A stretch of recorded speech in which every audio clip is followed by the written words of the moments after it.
Hello, magandang araw po muli sa inyo. Hello. Hello. Hello. Hello. Hello. Hello everyone. Hello. Hello everyone. Hello. Hello everyone. Hello everyone. Hello everyone. Hello, this is Light and Grace. Hello.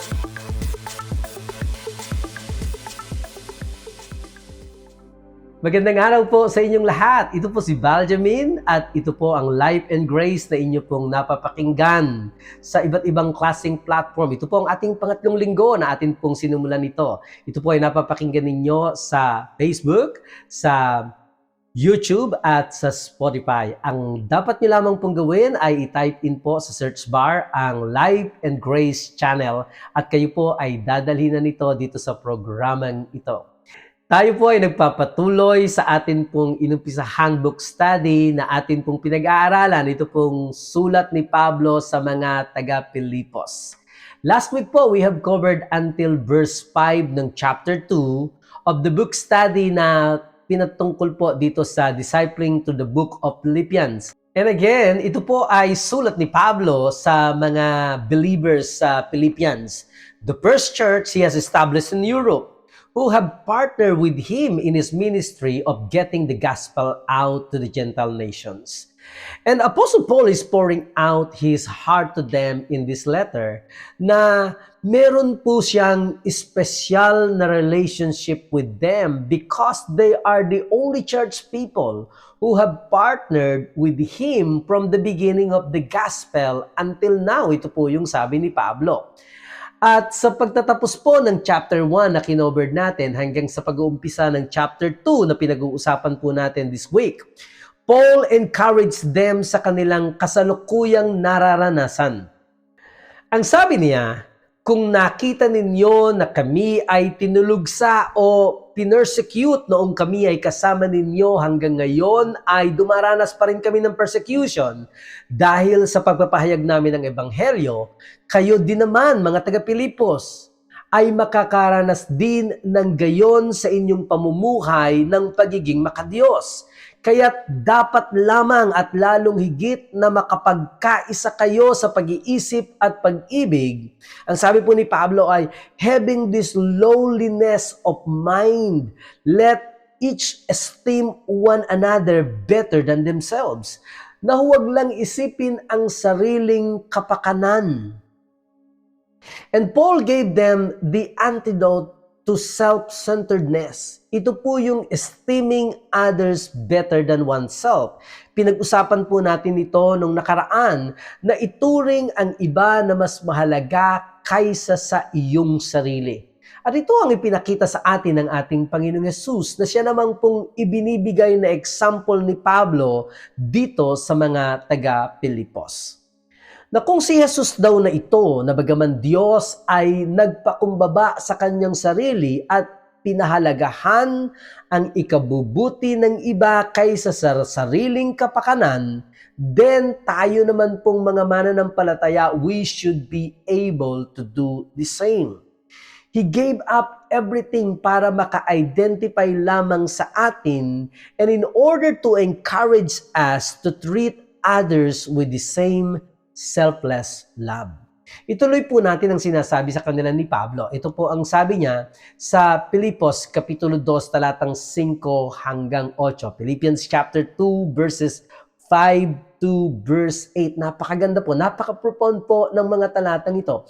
Ang sabi po sa wikang Ingles, let this mind be in you which was also in Christ Jesus, who being in the form of God, did not consider it robbery to be equal with God, but made himself of no reputation, taking the form of a bondservant, and coming in the likeness of man.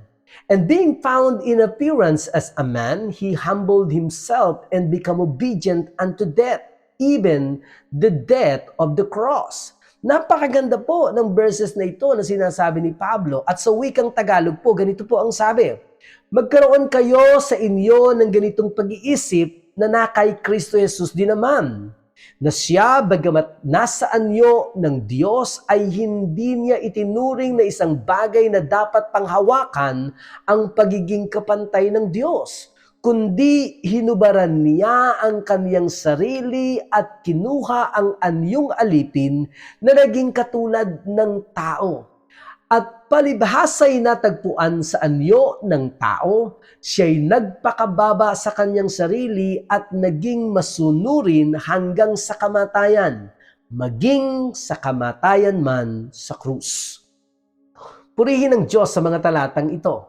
Sinasabi ni Pablo na tingnan natin ang halimbawa na ginawa ng Panginoong Hesukristo para sa atin.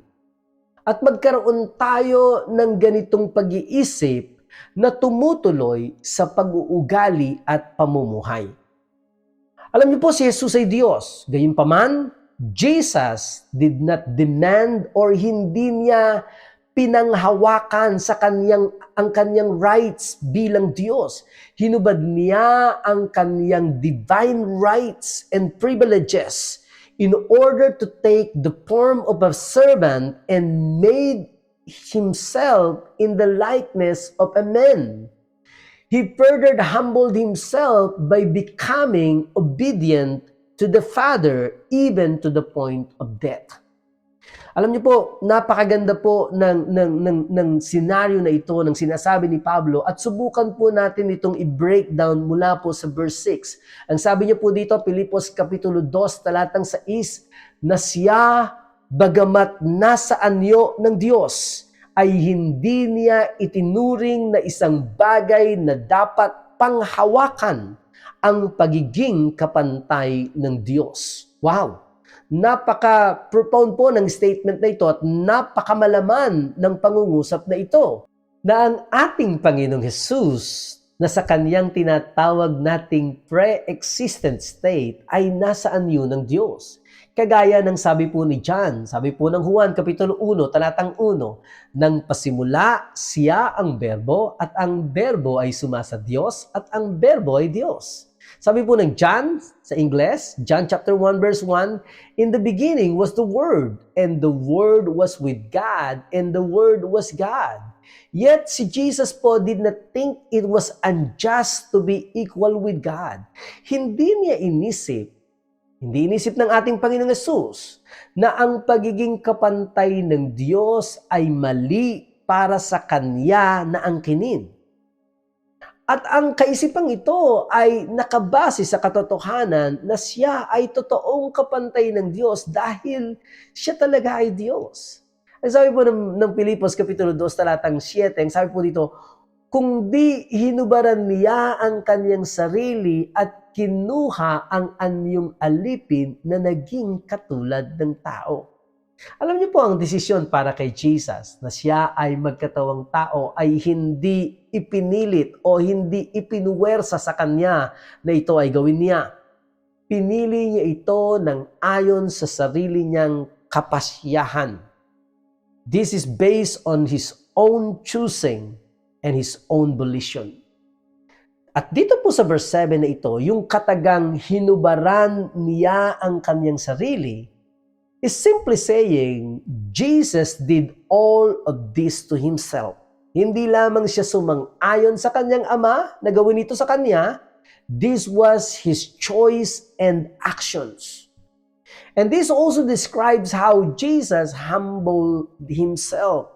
Alam nating nanggaling siya sa isang posisyon at katatayuan na kinikilala at sinasamba ng mga hukbo ng sangkalangitan bilang kataas-taasang Diyos. At tumungo siya sa pagiging isang tao, despised and rejected. Alam niyo po, noong ang Panginoong Hesus ay isinilang sa kanyang pagkakatawang tao, the Bible describes a scenario na sinasabi po ng aklat ng Lucas, sa Lucas Kapitulo 2, talatang 13 hanggang 14. Ganito po ang description nung siya po isinilang. At biglang sumama sa anghel ang isang malaking hukbo ng langit na nagpupuri sa Diyos at nagsasabi, luwalhati sa Diyos sa kataas-taasan at sa lupay kapayapaan sa mga taong kinalulugdan niya. Nakita niyo po yung glory na ipinresent sa kanya sa kanyang pagsilang? At nung siya naman po ay napako sa krus, nagpahayag din po itong si Lucas ng ganito. Ang sabi po ng Lucas Kapitulo 23, talatang 35, nakatayong nanonood ng mga tao, ngunit nilibak naman siya ng mga pinuno ng bayan. Sinabi nila, Iniligtas niya ang iba, iligtas naman niya ang kanyang sarili kung siya nga ang Kristo na hinirang ng Diyos. When you look at these scenarios, the Creator became the creation. What a humility that the Creator would become His own creation. Jesus was Almighty God, yet He laid aside His glory and became a man. Natatandaan ko po yung amin pong Christmas theme nung nakaraan pong 2023, Christmas celebration. Ang sabi po doon, ang amin pong theme ay, He laid aside His glory, clothed Himself in humility so we can walk in victory. And the Lord became a servant. Yun pong Panginoon, naging tagapaglingkod. The highest, ang pinakamataas, became the lowest. Ang pinakamataas, naging pinakamababa. At lahat ng ito, all of this was done because of God's great love toward us. Ang pag-ibig ng Diyos sa atin. Nang sinasabi po ng Biblia ay gayon na lamang ang pag-ibig ng Diyos na ibinigay niya ang kanyang bugtong na anak upang ang sino mang sa kanya ay sumampalataya ay huwag mapahamak kundi magkaroon ng buhay na walang hanggan. What a great love! What a great demonstration of love ng Diyos para sa atin. At alam niyo po, sa huling mga kataga ng verse 7, ang sabi ay, at kinuha ang anyong alipin at naging katulad ng tao. Jesus took on the form or likeness of mankind. He has a sinless physical body, but it was still a physical body. Ganun pa man sa kanyang espiritu. He was the Lord kahit nung isinilang siya. He didn't have a sinful human nature. Wala po siyang sinful human nature. Sabi po ng Pilipos, Kapitulo 2, talatang 8, ang sabi po dito ay, at palibhasay natagpuan sa anyo ng tao, siya'y nagpakababa sa kanyang sarili at naging masunurin hanggang sa kamatayan, maging sa kamatayan man sa krus. Alam niyo po, napakahalaga na mapansin natin na si Jesus ay natagpuan sa anyo ng tao. Na bago pa siya maging Jesus, siya ay Diyos na piniling maging tao so that He could redeem us by His own blood sacrifice. Noong siya po ay nagkatawang tao sa kanyang espiritu, siya ay 100% God. Pero sa kanyang katawan, siya ay 100% human.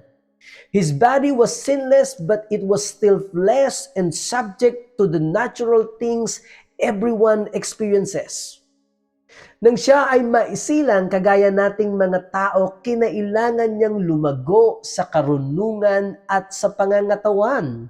Alam niyo po, ang sabi po ng Lucas Kapitulo 2, talatang 52, lumago si Jesus sa karunungan at pangangatawan at naging kalugod-lugod sa Diyos at sa mga tao. When He was born, His physical mind did not know all things. His spirit was perfect and completely God, even as a child, but His physical mind was limited.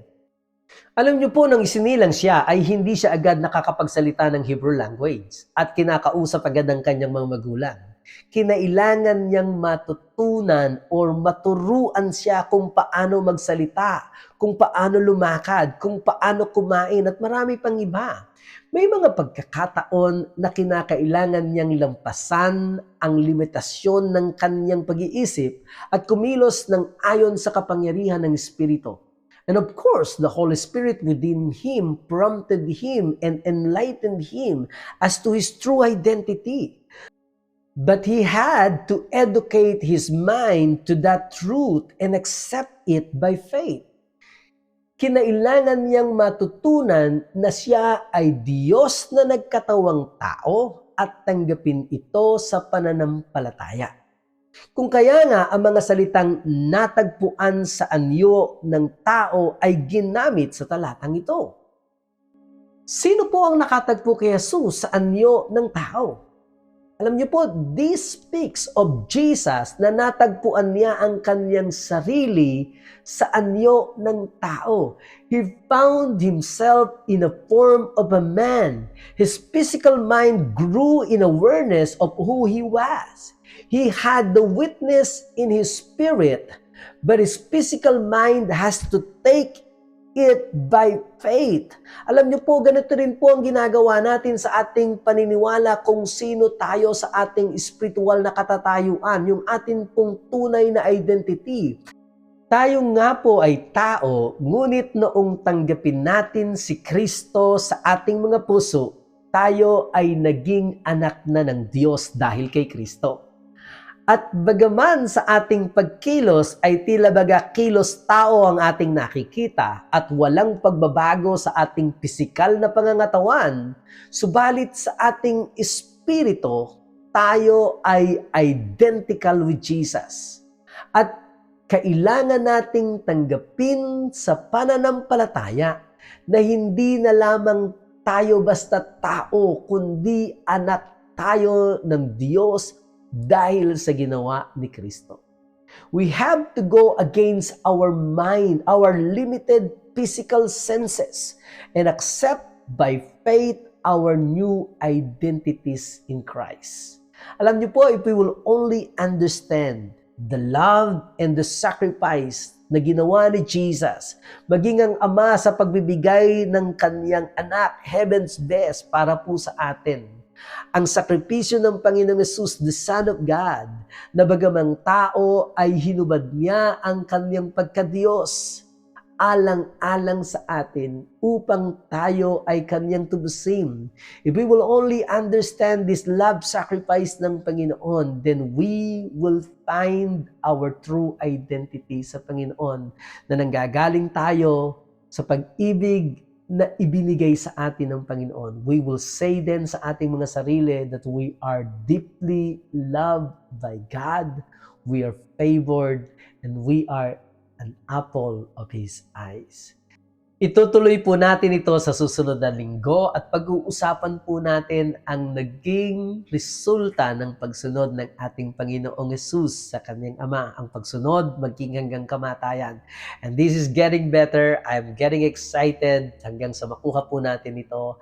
Ito po si Baljamin Tatlong Hari, nagsasabi sa inyo, Shalom!